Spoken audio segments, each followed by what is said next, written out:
लाडक्या बहिणींनो, तुमचा देवाभाऊ जोपर्यंत आहे तोपर्यंत लाडकी बहीण योजना सुरूच राहील। आणि आता तर लाडक्या बहिणींना आम्ही लखपती दिदी करणार आहोत। आपलेही आणि विरोधकही सगळे एक झाले आहेत।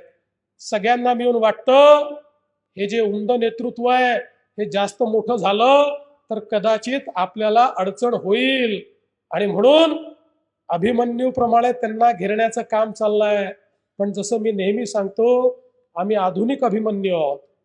अभिमन्यू बिचारा त्या युद्धामध्ये महाभारताच्या त्याला चक्रव्यूहात शिरणं माहिती होतं पण बाहेर पडणं माहिती नव्हतं। पण प्रभू श्रीकृष्णाच्या आशीर्वादाने आम्हाला बाहेर पडणं देखील माहिती आहे। आणि म्हणून हा जो चक्रव्यूह अतुल बाबाच्या आजूबाजूला तयार केलाय त्याला भेदून या ठिकाणी अतुल बाबा या कराडमध्ये आपला झेंडा लावल्याशिवाय राहणार नाही। पण कराडकरांनो, तुम्हालाही मी विनंती करतो, आज अण्णा पावसकरांसारखा एक अनुभवी अशा प्रकारचा उमेदवार, आज तेजस सोनवणे यांचा सारखा मलकापूरचा उमेदवार, यासारखे उमेदवार आपण दिले आहेत। आणि जे आपले नगरसेवक पदाचे उमेदवार आहेत, मला अतुल बाबा तुमचं अभिनंदन करायचं आहे। सगळे जनतेतले उमेदवार तुम्ही दिले, सामान्य घरचे, सर्वसामान्यांमध्ये वावरणारे अशा प्रकारचे उमेदवार तुम्ही दिले आहेत। आणि या उमेदवारांना खऱ्या अर्थानं समाजामध्ये काय केलं पाहिजे याची तळमळ आहे। मी तुम्हाला हीच विनंती करण्याकरता आलो आहे। आता अतुल बाबांसारखं एक नेतृत्व आपल्याला लाभलेलं आहे। बंधू भगिनींनो, इतकं तरुण तळपदार नेतृत्व हे लाभण्याकरता अनेक वर्ष निघून जातात। खरं म्हणजे मला तर या गोष्टीचा आनंद वाटला असता की पृथ्वीराज बाबा देखील म्हणाले असते की चला आता अतुल बाबांसारखं एक तरुण नेतृत्व कराडचं नेतृत्व करताय, मी देखील अतुल बाबा तुम्हाला आशीर्वाद देतो।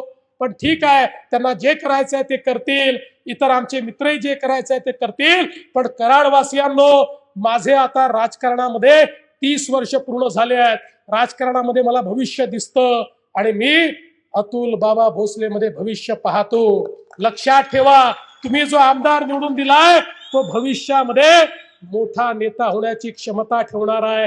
आणि म्हणूनच त्याला सगळे घेरून मारण्याचा प्रयत्न करतायत। आणि म्हणून आता कराडकरांची जबाबदारी आहे की या ठिकाणी हे युद्ध अतुल बाबांचं नाही आहे, हे युद्ध पावसकरांचं नाही आहे, हे युद्ध कराडवासियांनो हे तुमचं युद्ध आहे। या युद्धामध्ये तुम्हाला प्रत्येकाला समोर यावं लागेल आणि समोर येऊन या ठिकाणी खऱ्या अर्थानं विजय हा खेचून आणावा लागेल। हा विजय अतुल बाबाचा नाही, हा पावसकरांचा विजय नाही, हा कराडचा विजय असणार आहे। आणि म्हणून कराडच्या विजयाकरता येत्या 2 तारखेला कमळाची चिंता तुम्ही करा, पुढचे 5 वर्ष तुमची चिंता आम्ही करू, हा विश्वास तुम्हाला देतो। आणि माझ्या लाडक्या बहिणींना सांगतो, लाडक्या बहिणींनो, तुमचा देवाभाऊ जोपर्यंत आहे तोपर्यंत लाडकी बहीण योजना सुरूच राहील। आणि आता तर लाडक्या बहिणींना आम्ही लखपती दिदी करणार आहोत। त्यामुळे बहिणींच्या हाती भावांचं भवितव्य देऊन